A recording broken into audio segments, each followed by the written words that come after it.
What's good, y'all? It's your boy TC11, man. I'm back at y'all with another motherfucking video, man. Back at y'all with another story time / real talk, I guess. I don't know, but I got into another one of my supervisors, man. Yeah.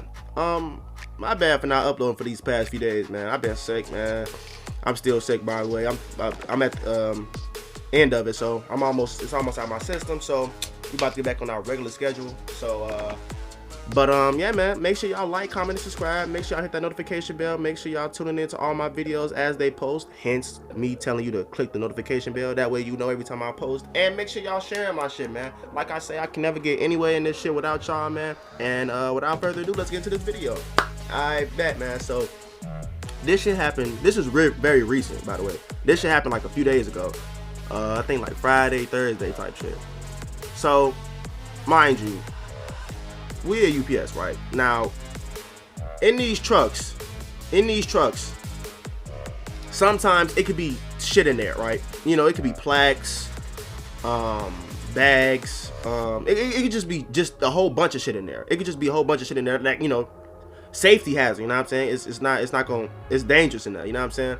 Not dangerous to the point where you can't work, but dangerous to the point like if you're not paying attention to where certain shit is at, and if you're not paying attention to how that truck is set up, you gonna end up hurting yourself, bro. No cap. So, but the thing about it is the supervisors are supposed to take that shit out beforehand, and they are supposed to take care of all that shit beforehand. You know, make sure the trucks is clean, make sure the trucks is good, make sure you know which truck they using first, make sure they know the volume, make sure you know which certain slick is gonna be in which certain truck. You know what I'm saying? Who gonna be in those certain trucks when they get here? They need to figure all that shit out, man. Mind you.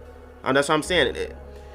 People don't be listening to me when I tell you UPS Hoskins is probably one of the most toxic jobs you will have. And I'm talking about in my outbound. At least in my outbound, bro, that is one of the most toxic places I've ever been in my life.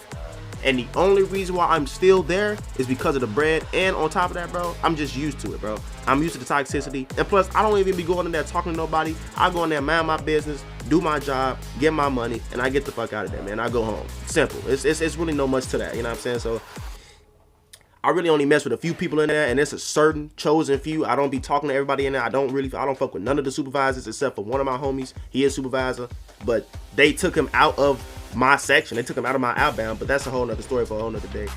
So anyway, so they supposed to have all that shit done beforehand, right? So that way when the workers get there, there's no issues, right? No issues at all. But the thing about UPS Hoskins is every supervisor, once you realize this, right? And this is where the toxicity comes in. This is just a part of it.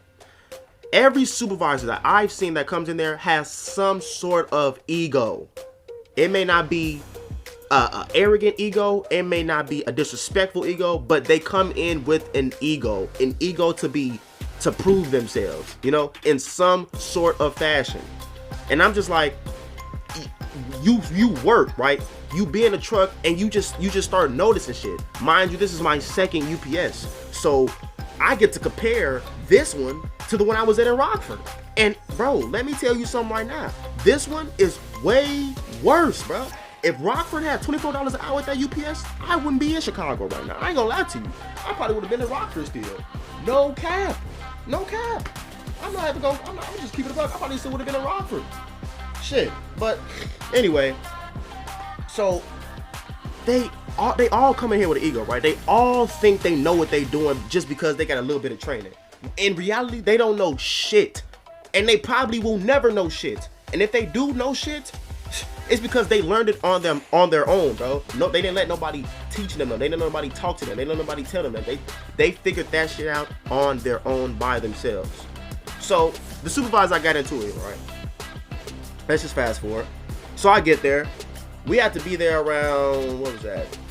10:30, 10:40 type shit. So I got there. I was a little late, you know.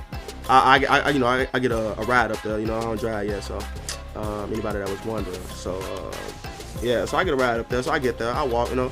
I do my whole little shit, you know. I sign in. You know, we got to clock in. We got a little time card and shit. We got to swipe in and shit. So I did all that. Fast forward, you know. I get into the truck that I'm supposed to do. Now the truck is closed, so they end up telling me to go to another truck. So I go to that truck, and mind you, as soon as I walk in that truck, it's a big ass pile full of bags. Empty bags, by the way, empty bags. So as soon as I walk in there, I slip for one. I slip. So I'm like, okay, that's one. But I let that shit go though. Then I slipped 3 more times, bro, in the midst of me working. And I'm like, bro, at this point, I'm heated. So I take every last bag out of there. Bro, mind you, it was at least like 30 to 35 empty bags in there. So like I said, it was a big pile, bro. Like the shit was damn near touching the bottom of the roller. That's how many bags it was, bro. So I take all them bags out, bro. Mind you, I don't see any supervisors in sight. So I'm like, bro, as soon as I see a supervisor, I need to go talk to them. So I see this supervisor come out, right, the one I got into it with. We're gonna call him Carter. So Carter, I see him and another nigga, right? We're gonna call him Mark. So Carter and Mark, I see them walking. I say, hey, yo, what's wrong with these trucks, yo? Hey, make sure somebody fix this shit. I say, who responsible for this shit? This nigga Carter say, no, this nigga Mark say it's Carter. So I look at Carter. Mind you, Carter is the loudest supervisor that we have. He is the loudest supervisor I've ever met. And bro, he yells at everybody, bro. But then when you yell at him, he gets mad, bro. This is not what you can't take. So I tell him to fix that shit, bro. This nigga talking about, I don't like when you talk to me like that. I don't like when you approach me like that. And I didn't give no fuck, nigga. Long story short, I got that nigga grill, bro. I told that nigga to fix my truck and make sure that never happened again, bro. And what's crazy is, bro, the nigga didn't even yell for the rest of the shift. I'm talking about the only time that nigga yelled, only time that nigga raised his voice, it was to call out for something. Other than that, he wasn't loud. But thank y'all for tuning into this story time, man. Appreciate it, man. It's your boy TC1, man. Appreciate all y'all for tuning into the videos, man. I'm still trying to get over this cold, man, but we almost out of it, you know what I'm saying? So we about to be back to 100% soon, so I could be back to, you know, how I usually am with these videos, you feel me? Give y'all the energy that y'all deserve, you feel me? So make sure y'all leave a comment in the comment section. Tell me what y'all think about this video, man. Let me know any suggestions about any future videos, man. Let me know what y'all think. And 999 to the fucking world blow, man. This is only just the beginning. I appreciate y'all boys, man. I'll see y'all in the next one. Alright.